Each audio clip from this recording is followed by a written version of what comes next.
வணக்கம். நவராத்திரியின் 2ஆம் நாள் பிரம்மச்சாரிணி. பிரம்ம என்றால் தபஸ், அதாவது தவம் செய்தல் என்பது பொருள்.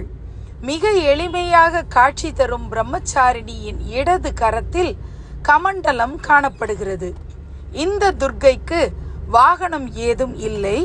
பூமியில் நடப்பவளாக இவள் காட்சிப்படுத்தப்படுகிறாள். சிவபெருமானை திருமணம் செய்யும் பொருட்டு பல ஆயிரம் ஆண்டுகள் தவம் செய்தவள்.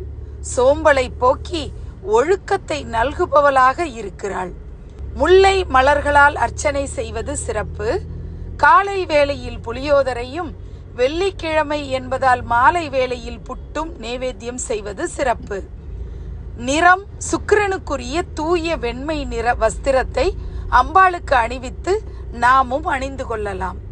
அனைவருக்கும் நவராத்திரி நல்வாழ்த்துக்கள்.